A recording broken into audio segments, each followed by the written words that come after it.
وحتى طبعا واي لوجا بلابا يا شدال هذا ما دام الشدال كأن أكون وحلي يربل هلا سهمية مركو وزيردي هوري مدحدي سو هوري جسور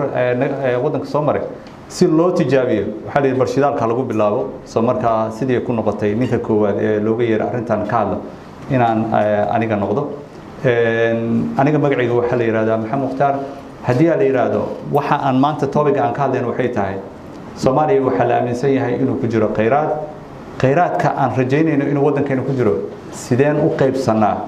waxay ahayd qayb kamid ah mas'uuliyadihii aan soo qabtay mid kamid ah ayay ahayd runtiina waa waxyaabaha xasaasiga oo dadka Soomaaliyeed aad ay ugu dhagan nugul yihiin marka arrimaha shidaalka laga hadlayo iyo qaybsiga kheyraadka marka laga hadlayo waa waxyaabaha sensitive-ka ay ku yihiin gaar ahaan maadaama wadanku uu ka baxay centralized system oo u wareegayo federation mana federal system oo wareegayo waa macna waxyaabaha ay ka mid tahay sidoo kale qodobkan wuxuu ku jiraa waxyaabaha qodobka contentious issues ka la yiraahdo ama qodobada la isku hayo ee dib u eegista dastuurka hadda socoto qodob ka mid ah ayuu ka mid yahay marka maadaama xasaasiyadaas uu leeyahay saameyn uu ku yeelan doono horumarka Soomaaliya sidoo kale uu saameyn ku yeelan doono mustaqbalka Soomaaliya waa kulay isaga shaqeynaa xaaladaha dhaqaale hadii aan rabnaa in aan duruufaheena dhaqaale beddelno oo aan horumarno waa inaan isticmaalno laba shay midkood waxaan loo yaqaan macroeconomic trigger oo ah ama inaan badeena ka faa'iideysano ama inaan kheyraadka aan leenahay aan ka faa'iideysano manaha macaawina iyo mashruuc yaro horumarin ah mana Soomaaliya dhaqaaleed kor uma qaadi karo kamana saari karo duruuftan adag marka si taas ay u dhacdo marka waxa loo baahan yahay inaan dhaqaaleena ka faa'iideysano marka qaybaha dhaqaalaha ka faa'iideysan karno waxa kamid ah shidaalka markaan ka hadlayno waxaan ka hadlaynaa waa oilka iyo gaaska oo isku mid ah macnaha waxa la isku yaqaan hydrocarbon ayaan ka hadlaynaa macnaha maanta minerals kama hadlayno marka topigaas ayuu ku saabsan yahay hadii la yiraahdo waxaan marka hore ku bilaabayaa aniga laftayda inaan skiin baro kadib waxaan u gudbeynaa sida ka muuqata cinwaanka meesha ku dhagan boorka ku dhagan waxay tahay expectation-ka muxuu ahaa macnaha rajada maxay ahayd markii hore kadibna maxay noqoto waaqaca meesha yaalo caqabadii ku soo maray maxay ahaayeen iyo the way forward marka sida u aragtaa in xalka uu ku jiro oo aragtaa kadibna hadii la yiraahdo waxaan u gudbeynaa su'aalo iyo jawaabo ayaan u gudbeynaa waa qaabka ay u soconayso hadii la yiraahdo doodeena aniga hadaan iska bilaabo aniga waxaan ku dhashay magaalada Muqdisho waxaan wax ku bartay dugsigayga hoose dhexe sare xaafadan waa bari school midna October kadib waxaan noqday ardaydii Siidam halkaas way meesha aan ku kulannay laba arrin oo muhiim u noqotay nolosheeda intii dambe oo dhan oo ahayd economics-ka markii ugu horeysay nolosheeda aan economics qaato waxaan ku bartay Siidam aan ku bartay sidoo kale public administration waxaan loo yaqaano Siidam waxa laga soo saari jiray dad kartile oo u noqday civil servant ama shaqaalaha dawladda noqday meel laga soo saaray ay ahayd labadii arrin marka saameyn weyn ay nolosheeda intii dambe ay ku yeesheen dagaaladii dhacay dibadda aaday waxbarashadeen sii watay dan halkaas aan waxaan ku sii bartay waxaan loo yaqaan development studies mainly focus-kayga wuxuu ahaa macnaha economics uu ahaa kadib waxaan noqday accredited business advisor consultant aan noqday markii ugu horeysay Soomaaliya dib ugu soo laabtay waxay 2009 ilaa wixii ka dambeeyay Soomaaliya waan u badnaa joogitaankayga 2010 marka anoo consultant ayaa base-kayga wuxuu ahaa Dubai uu ahaa halkaas ay noqday haddana halka meesha aan shidaal aan ku kulanno shirkad consultant aan u shaqeynay ayay noqotay meesha shidaalka qayb ka mid ah shaqadeena portfolio-deena ay ku jirtay oo ahayd macnaha sida shidaalka loo iibiyo blocks sida loo gado macnaha waxyaabahaas aqoontayda marka shidaalka halkaas ay ku kubacday 2013 marka waxaa dhacday aniga reerka qayb ka mid ah sida Soomaalida loo kala qaxay aniga qurbaha westiga aaday laakiin familkeena qayb ka mid ah waxay deganayeen Kuwait gaar ahaan hooyo iyo yarkan ilanka noogu weyn hooyo xanuunsatay kadib isbitaal ayaa la geeyay waxa ku dhacay kansar ku dhacay kansar markuu ku dhacay palliative care isbitaal la yiraahdo oo macnaha loogu targalay dadka gaarka ayaa la geeyay macnaha runtii isbitaalka waxa marka dhisay dad ahlu khayr ayaa dhisay dawladdu way maamushaa way rangaraysaa kaliya laguma ogolo in la seexatid waxa lagu ogolyahay bas in ay imaado xanaaneynteeda cunto siinteeda caringkeeda kulli oo dhan waxa qabanaya shaqaale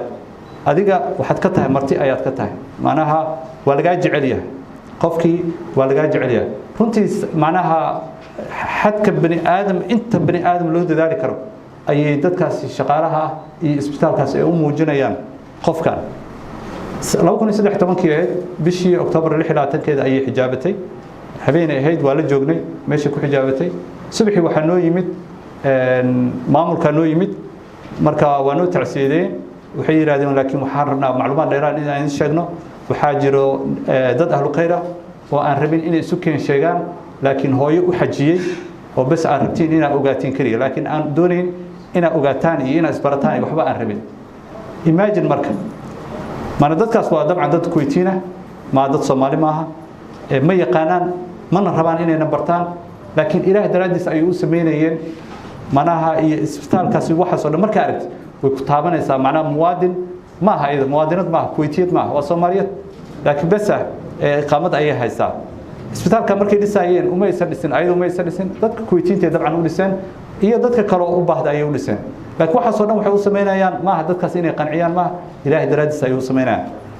laakiin waxaan is weydiinaa marka waxay tahay macna maxaa u saamaxay dadkan inay heerkan ay gaaraan maxaa u saamaxay macna wanaagan oo khayrka ah macna waxa u saamaxay waxay tahay dabcan Kuwait waxay leedahay khayraadkii ugu horeysay aan Soomaaliya ku soo laabto inkastoo oo macna wasiirnimadeeda ay bilaabatay 2015 laakiin waxaan fursad u helay inaan hay'adaha dawladda kala duwan inaan la shaqeeyo wasaaradda batroolka la soo shaqeeyay wasaaradda kalluumaysiga la shaqeeyay wasaaradda waxaan la shaqeeyay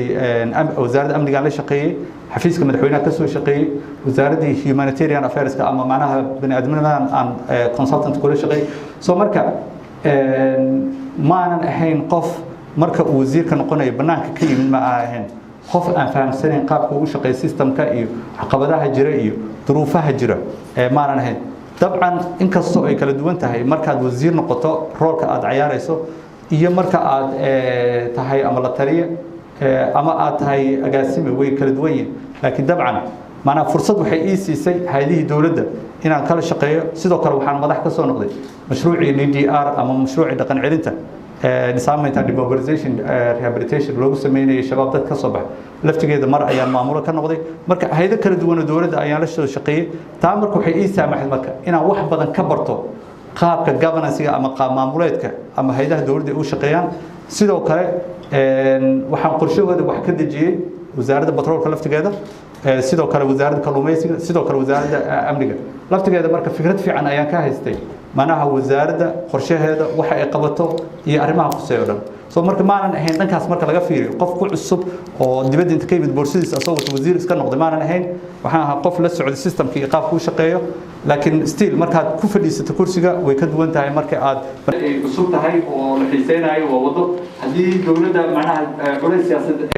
ay ku dhex jirtana waa wado kale ka duwan oo marxalad kale ka duwan ayaad ku dhex shaqeynaysaa horta midaas way jirtay mid labaad macnaha waxaa la yiri work plan-ka ama qorshaha dawladda iyo wasiirada mar ayaa la wada ansixinaya marka laftigeeda macnaha waa fahmi kartaa qorshaha oo aad la imaan karto adigoon xafiis fadhiisan macnaha team ay soo diyaariyeen oo leeyahay macnaha baarlamaanka loo geeyo macnaha wasiirku uu ku shaqeynayo qaab qabsashada ay isla qabsan karaan ayada laftigeeda saameyn ayay kugu sameynaysaa sidoo kale macnaha wadanku wuxuu ku jiray waxa la abuurayay dawlad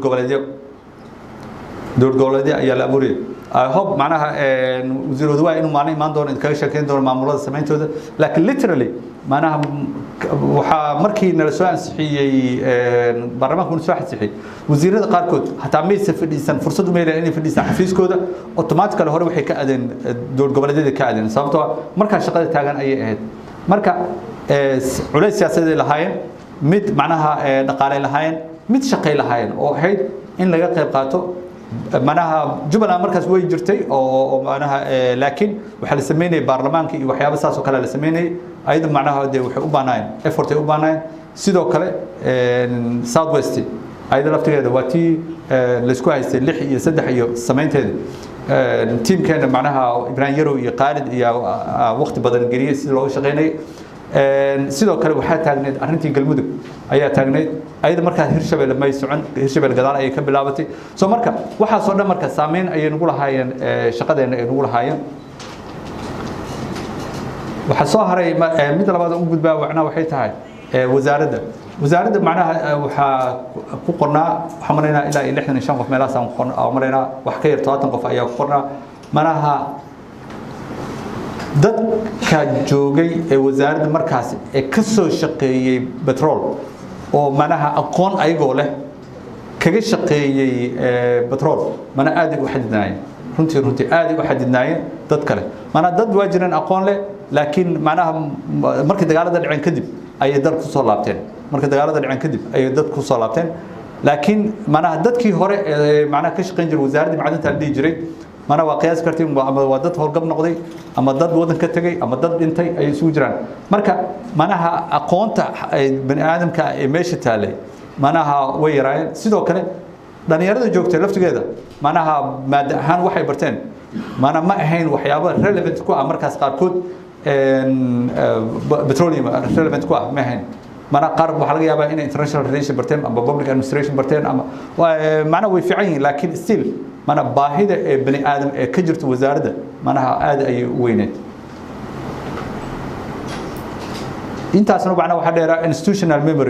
memory macna waxay tahay dad mana saahada sheegay ka soo shaqeyn jiray wasaaradda macdanta ka soo shaqeyn jiray macnaha Soomaaliya markii ay concession agreement gaan gali jirtay oo exploration la sameyn jiray oo macnaha konoka am la soo shaqeey ama Chevron la soo shaqeey mana wasaaradda maysan joogin mana waad qiyaas kartaa dadkaas badankood macnaha saan sheegayba mana ama ayadoo howlgab ay noqdeen ama macnaha waa dad duruufo kale isku bedelay marka institutional memory ama xasuusta macnaha dadkii activities ka qayb qaatay mana wasaaradda waa ku yaraayeen sidoo kale mana wasaaradda waxay la deganeed oo dulsaar ay ku ahayd wasaaradda tacliinta sare runtii waxaan rabaa amaan inaan u soo jeediyo wasiirka aniga horeeyay wasiir Daawud runtii kaalin weyn ayuu qayb weyn ayuu sameeyay wasaaraddan macnaha 2012kii dawladii Xasan Sheekh ay ugu horeysay waxa lagu daray wasaaradii la jiray kheyraadka wasiir Cabdirasaaq wasiirka ahaa ayadoo 6 ah ayaa la isku wada daray markaas wasiir u ahaa 2000 markii la soo gaaray 14 bishii January ayaa gooni loo soo gooyay oo la yiri wasaaradii petroolka waa qiyaas kartaa macna maysan xafiis aniga markaan asaga marka la taliyo u ahaa oo aan la sameeyay qorshooyinka ama waxaan kulmi jirnay hotel Jazeera ama waxaan kulmi jirnay hotel Safari apartment Safari ayaan kulmi jirnay macna maysan jirin meel macna xarun ay leedahay wasaaradda maysan lahayn marka wuu dadaalay macna waana mas'uuliyadaha saaran dadka ka horeeyay inay qiraan waxyaabaha wanaaga ay qabteen waa muhiim waay markii uu wuxuu isku dayay inuu xafiis sameeyo xafiis ku meel gaar wuxuu ka helay wasaaradda boostada kadibna wuxuu u soo guuray wasaaradda hidaayada tacliinta sare meeshaas waa marka meesha aniga aan ku imaaday oo ahayd wasaaradii oo ay meesha ay degan tahay mana lecture-kayga laba nooc mana markii hore waa ka fikiri marka hore inaan theoretically mana doodii aan ka dhigo oo manaha academic aan ka dhigo so marka waxa ay soo baxday waxa ku fiican tahay experience personal experience touchkaada sababtoo structural theory hadii aan maanta dhan sharxo waxa laga yaabaa dadka qaarkood inay fahmin ama macnaha wax macna isu sameeyaan ama conflict theory macnaha waxaan si u shaqeeyaan academically si isugu xireen laakiin soo marka waxa kaga sheekeena mana qaab oo sheeko oo kala macnaha experience and then waxa dhacday marka aniga waxaan ku soo biiray wasaaradda macnaha 5 bishii February aan la ansixiyay waxaan la wareegay xilka 15 bishii February ayaan la wareegay sidoo kale wasiirada Khatra oo ahayd markaas wasiirada waxbarashada ayada waxa la isugu daray marka hidaha tacliinta sare iyo waxbarashada la isugu daray subaxii markaan la wareegay galabtii yeertay macnaha fariin ay soo fartay actually ay tiri Maxamed niyo waa ka xumahay aniga macnaha waxa la isugu keenay wasaaradda waxbarashada iyo wasaaradda hidaha tacliinta sare isugu keenay qaar waxay iga degan Jamaal Cabdinaasir qaar halkan iga degan waxaan rabaa inaan meesha isugu soo wada wareego ayaan rabaa oo macnaha shaqaaleeyga dhan halkan isugu keenso marka 6 qol aad naga haysto waxaan rabaa inaan noo faarqo marka subaxii waxay tiri Mareykanka u socdaa habeenkii inta goreed waxaan markuu maqli jiraan dhahay dadka qurbaha jooga raga bacdu banaanka loo soo dhigay hadda anoo wasiir banaanka dhig bal hortu kaadi aan wada hadalay عقلي على الرواية هاي وايد ما حسمينا أوكي لح بلود مركب لح بلود دقناو إذا كدي من حل راتسو يا it's fine وايد لح دي بلود سيدي ما أنا واحد كوجه الرأي معنا مركب حفيزك ألو ركتور ويراده حفيزك يجبح just imagine هو حياة كارن أوكي أيضا لفت هذا مركب وزارة أنفيري وزارة المركب هذا شغال سكودر النير وحنا هلا بقرأ في أهين وحاج جوكتي لح عسكرية شن رجع يهالدو مرة قياس ما وزارة علي سرنتين لك توارتين 6 askari hadii ay habeen iyo maalin soo jeedaan oo aan saxan hatta ma control karaan waa 4 saacad soo jeedaan ma aan macquulna ahayn dan marka waxa yiri okay waxba ka horeeyo horta waxa ugu horeeyo macnaha waxay tahay amniga mana waxaan oo dhan ama qorshaha ka hadlayso ma shaqeynayaan haddii aadan amniga wax ka qaban ilaahina waa mahadiis waxaan ku guuleystay amsom inaan keeno waa the only wasaarad ay joogtay amsom marka laga reebo wasaaradda arrimaha dibadda si shaqaalahayga ay u helaan mana protection ay u helaan amni ay u helaan soo marka amsom aan keenay meeshaan ka hagaajiyey waa soo degnay ilaahay mahadi inkasta oo 14 bishii April weerarka ugu horeeyay oo shabaab ayna soo weerareen manaha nin qaali ah uu nooga dhintay manaha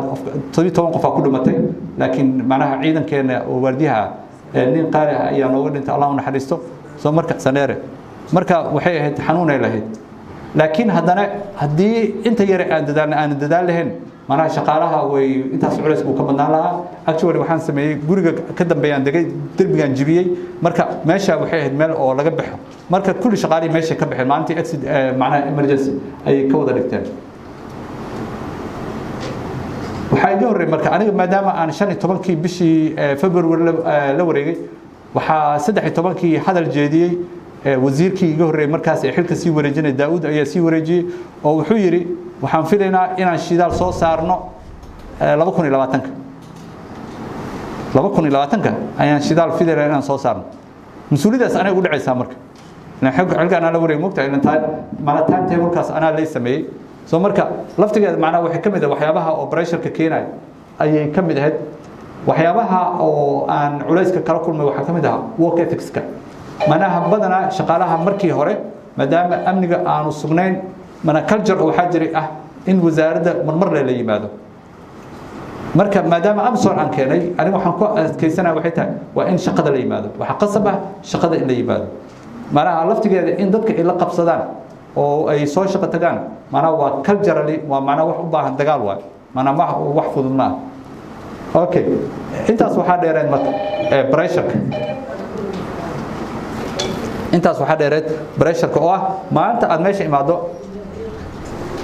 saaxiibaa ku imaanayo dad mas'uuliyiin ku imaanayo nin walba shirkadu la ordaa wuxuu leeyahay ama dawlad goboleed ku imaanayso wuxuu ku leeyahay heshiisaan soo galnay shirkada wadnaa xagee ka dhacday inaan heshiiskan galnaa rabnaa maanta waxaan idin ballan qaadaa maanta mas'uul noqoto saaxiibada aad leedahay maanta ka tagays mooda yeelanaysa dad badan waa waynaysaa waxaana keenaya macnaha de maslaxadaas inaan ma yitira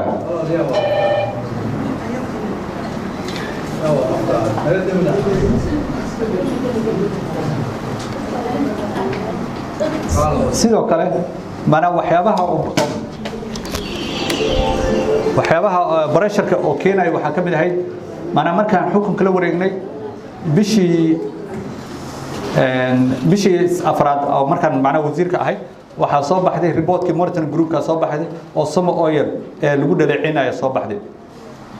leeyahay manaha musuqmaasuq ayay manaha shirkadan Soomaaliya ku soo gashay mana wax qarsoodi ma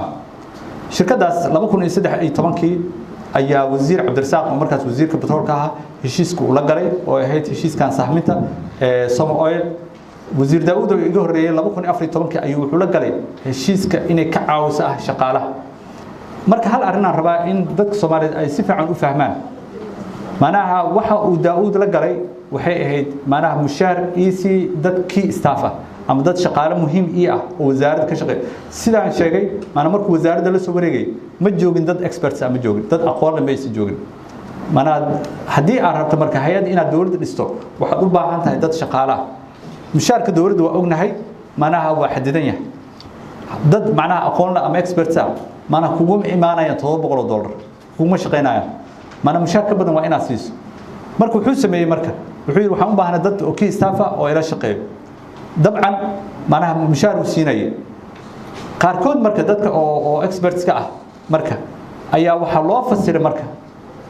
loo fasiray inay tahay lacagtaas maadaama Somo ay siinayso dabcan waxa ku jira dad oo dawladda u shaqeynaya ku jiray oo manaha oo mushaar dawladda ka qaadanay ayaa waxa loo fasiray inay dadkaas ay yihiin laaluush waxa iska hor imaanaya marka xeer 11 waxa maraha ma qoraayo in qof shaqaalaha uu mushaar ka qaadan karo meel kale ma qoraayo sax waay xeer 11 ma qoraayo qof shaqaale dawladeed ayaa meel kale ka qaadan karo macna ma qoraayo laakiin waaqaca Soomaaliya jira waxay tahay dhammaan hay'adaha dawladda oo dhan dadka u wada jooga ah mana waxa mushaar siinaya one way or another hay'ad banaanka siinay ama UNDP ha samayso ama macnaha hay'ad kala sameeya ha siiyaan mana mushaarkooda cid kale dhiibaysa waxa ay kaga duwanaayeen macnaha Somo Oil bas waxay tahay waa shirkad oo private ah ay kaga duwanaayeen marka hadii la yiraahdo sharciyan qof oo dawladdu u shaqeeyo loo mushaar ma qaadan kara sax loo mushaar ma qaadan karo laakiin se dawladda laftigeeda ayaa macnaha markaas ayadu u jeedo indhaha ka qabsatay sababtoo hadii ay tiraahdo nooma shaqeynayaan dadka nooma shaqeynaa hadii ay tiraahdo dadka macnaha simbar waa ka tagayaan hadii dad kartilana aysan joogin institutions ma abuurmayaan institutions ma abuur waa marka arrin u baahneed xalin siyaasadeed u baahneed xalin sharci u baahneed ayaa macnaha waxa loo isticmaalay inay tahay macnaha xalin oo macnaha wasiirka uu ku qaldamay oo kala tii marka macnaha waxay abuurtay in aan guddi u saarno xafiiska barnaamijka uu guddi u saar actually dad u magacaabay sidoo kale macnaha monitoring group dacwadii waxay u gudbiyeen dawladda Ingiriiska u gudbiyeen ay ku eedeynayaan Somo Oil inay macnaha la luusisay baaritaan dheer kadib waxa marayna midii Ingiriiska almost 2 sano socotay waxa lagu soo gabagabay inaysan jirin wax cadeyn ah in la luush meesha la kala qaatay inaysan jirin sidoo kale xafiiska prime ministerka oo Umar Cabdi u magacaabay ayadana sidoo kale macnaha waxay soo gabagabeen wax macnaha la luush la kala qaatay inaysan jirin laakiin qadiyada la isku haystay taas ayay ahayd okay waxa kale jira marka oo qodob kale ku jira macnaha waxay ahayd waxa la rabay data Somo Oil inay soo wareejiso data marka soo wareejinteeda macnaha ma aha wax inta la iska soo dhiibo hebel oo qaado xagga game ma aha mana storage facility u baahan tahay mana qol loogu talagalay oo data room la yiraahdo oo qaab dhismeed gooni ah leh mana duruuf gooni ah lagu ilaaliyo ay u baahan tahay ma sida bur ama bariis inta iska soo qaado aad inta iska keento qolka iska dhex jiri karto mana hadii aysan helin qabow aysan helin hadii ay shahirin mana dust proof aysan helin mana corrupted ay noqonaysaa data mana waa halaabaysaa ma wax inta meel soo qaado aad meel iska dhigi karto marka maadaama wasaaradda aysan deganeen guri ay leedahay waa qiyaas kartaa marka data halkay hadii la soo qaado xitaa oo lagu yiraahdo data iga qaado halkay dhigaa soo marka duruufahaas ayaa jiray oo u baahnaa kulligood in la xalliyo jaarinska jir maxay tahay jaarinska jir ugu weyn macnaha waxay tahay is-aamin darrad yaa is-aamin darrada ka dhaxaysa dadka Soomaalida ka dhaxaysa simple dadka Soomaalida ka dhaxaysa macnaha sababtoo maamulada dadka Soomaalida ay batalaan mana is-aamin darro badan ayaa dadka ku dhex jirto oo ah in macnaha dawladda federaalka dawlad goboleedyadii dadka inay is-aaminaan mistrasi badan ayaa ka dhex jiro waxa kale ka dhex jiro macnaha awoodihii waxaan kala cadeyn dawladda dhexe iyo dawlad goboleedyada ayaan kala cadeyn oo ayada laftigooda ay muran ka taagan yahay waxa kale jiro macnaha xuduudaha hadda tusaale ahaan waxa jiro Puntland iyo Somaliland dhul ay labadooda sheegtaan jiro dhulkaas waxaas ayadana macnaha sheegto qaatum isida sheegato dhulkaas waxa Soomaaliya markii ay nabad ahayd 90kii kor heshiis ay dawladda Soomaaliya la gashay Koonfur Philips la gashay Koonfur Philips heshiis dhulkaas ku jirto ayaa Puntland waxay siisay cid kale Somaliland waxay siisay cid kale qaatum isida waa joogtaa waa hal soo marka waa qiyaas kartaa marka cid iskale xuquuqdaas iyo cid maamulaysa su'aasha ka taagan ayadana waa fahmi kartaa shuruucdii oo kale ayaga laftigooda meesh way ka maqan yihiin iyo institutionadu way ka maqan yihiin waxa ka maqan oo kale macnaha shirkadihii waaweynaa waxay yiraahdeen wadankii colaad waay anaga macna ma imaan karno laakiin almost hadda waxay sii maraysaa 29 sano sii maraysaa marka goormo force major istaaga oo la leeyahay maya intuu ku eegyahay wixii ka dambeeya waa in soo shaqo galo macna laftigeeda macna caqabadaha u baahan in caqabadaha taagan ay ka mid tahay intaas oo dhan macna waxay ku dul dhisan yihiin wadankii colaad ka soo baxay wadankii institutional capacity-kiisa uu weak yahay wadankii macna hay'adihii ay maqan yihiin ya next okay marka heshiiskan marka waxaan rabaa inaan heshiiskan aan u imaado heshiiskan marka mana wadaaga iyo maamulka qaybsiga kheyraadka horta la yiraahdo magaciisa rasmiga ah waxa isku haysta marka mana dastuurkii iyo waxa isku haysta iyo dastuurka dawladda federaalka meelgaarka iyo waxa isku haysta iyo dawlad goboleedyada isku haysta sababtoo ah mana dawlad goboleedyada dastuurada qaarkood midko waxa ku qoran kheyraadka state-kaas waxa iskale state-kaas waxaana wakiilka dawladda state-kaas mana kuma qorno dawladda federaalka mas'uulka okay dhinaca kale dastuurka macnaha federaalka qodobkiisa 44 wuxuu leeyahay qaabka loo maamulayo loo wadaagayo kheyraadka waa laga wada hadlayaa haduu fiirsan laba macna waxa haystaa laba wax isku soo horjeeda haystaa labadaas dhinac ayaa haysataa sharci ahaan marka hadana waxa jira petroleum law yaa jiro oo ah asagana oo ka duwan manaha dastuurka ka duwan petroleum lowga 2008 yaa la sameeyay awoodana wuxuu siinaa dowladda federaalku siinaa ayadana macnaha meel gooni u taagay soo marka waxa soo dhan sharciyan macnaha waa caqabado jiro ay tahay marka wasiirkii ugu horeeyay asaga wuxuu isticmaal jiray awood ayuu isticmaal jiray inuu yiraahdo macnaha shirkadda imaado waraaq u qoro uu yiraahdo ka baxa ka sameeyo soo marka imaado waxaan sirmay bal isku day inaad macnaha wada shaqeyn idin dhex marto oo macnaha approachkaas inaad isticmaasho ah collaboration inaad la samayso 15 February markii aan wasaaradda la wareegay waxa ugu horeeyay aan sameynay aan qorsheystay waxay tahay inaan macnaha wada hadal la furo World Bank laakiin asaga si kale u arkay wada hadalkaas wuxuu arkay in Soomaaliya shir loogu qabto Djibouti oo dawlad goboleedyada iyo dawladda la keeno oo meesha lagu wadaado annaga marka si kale wax noogu muuqdeen oo ahayd wareer Soomaaliya iskale ayada ha wada hadasho marka hore ayadoo wax la isku fahamsan yahay oo aan la iscaynin annaga meesha aan tagno soo marka labadaas approach ayaa meeshii lagu kala yimid March waxaan bilownay inaan tagno dawlad goboleedyadii markaas waxaan tagnay Puntland waxaan tagnay Jubaland waxaan tagnay Southwest markaas ma aynaysan jirin Hirshabelle ma aynaysan jirin markaas oo ah inaan macnaha wada hadal la furno sidoo kale macnaha galmudug markaas ma aysan jirin inaan wada hadal la furno kadib meeshii ayay aan ka bilownay isfaham guud waxaan bilowday inaan gaarno bishii October ayaan gaarnay inaan isfaham guud aan bilowno oo ah wareer waxaan inaan ka wada hadalno u baahanahay سيوغا هذينا معنا قابكين لو سويت قبيلنا واحد صار نوافر سبب لكن هرتب برينسيبل إن لسلا قاتو إن عن كوض هذانا اللي باهية مركا أنا معنا واحد ربي إن عن كذا national agenda واحد لقوا ده هذا national conversation إنه نقطة معنا قيرات كيصير روما مولاي إنه بدا جايو كذب وحن وقشر وقمنا الدول جوجل بس ديسمبر أكتوبر وحن وقمنا كينيا هشيء صورنا يا محل جارني interim agreement يا محل جارني South West يقلمودك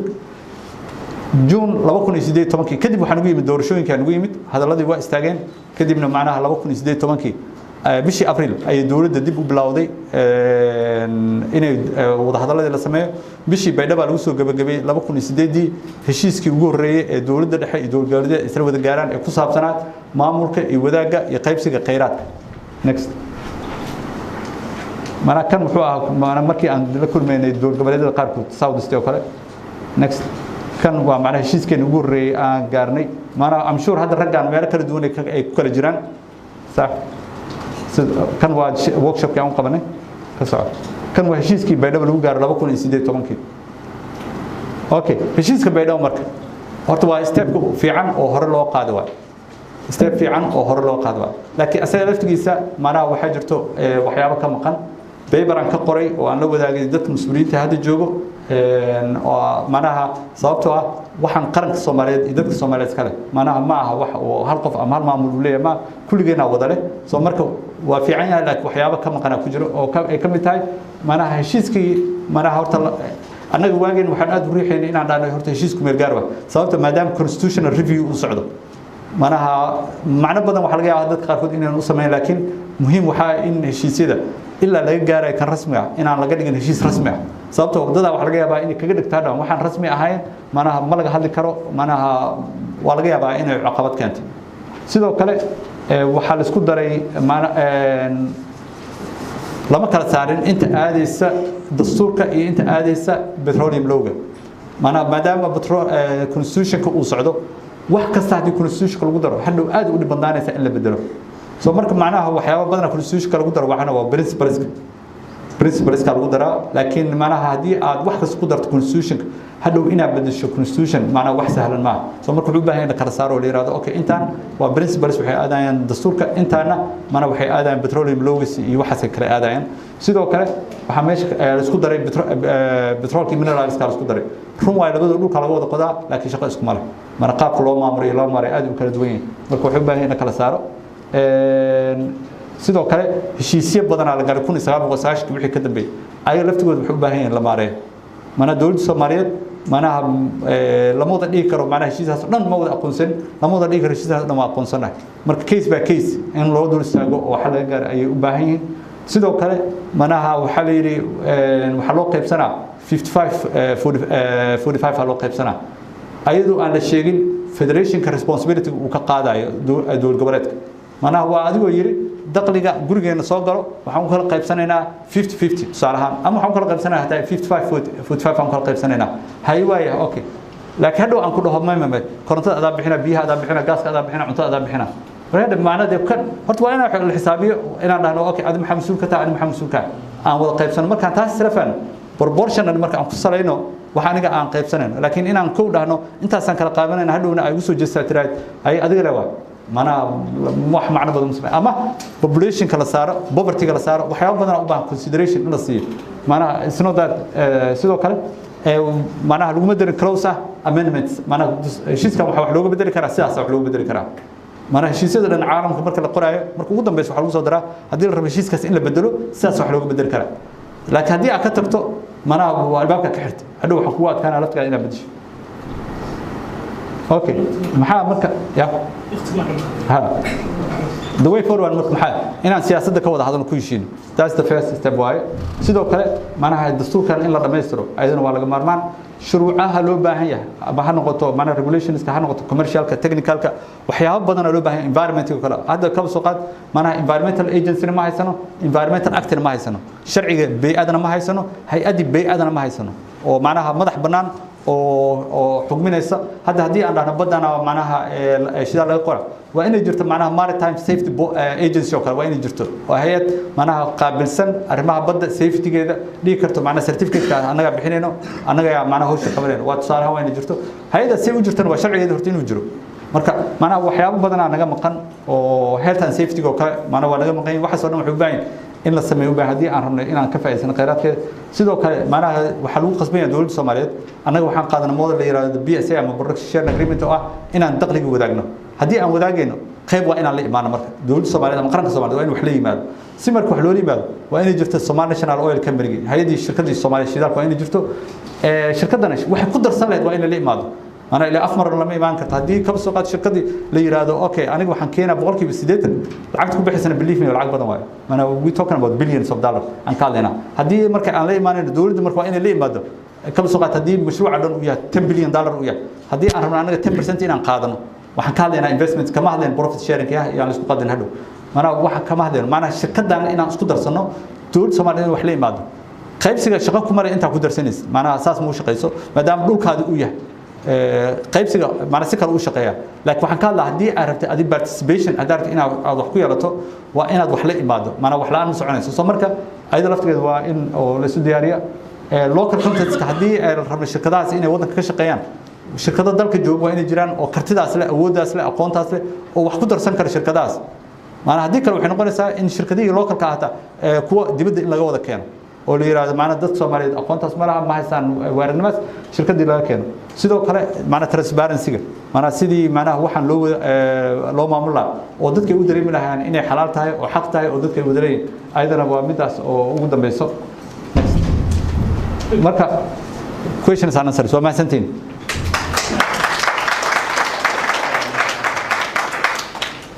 Exactly.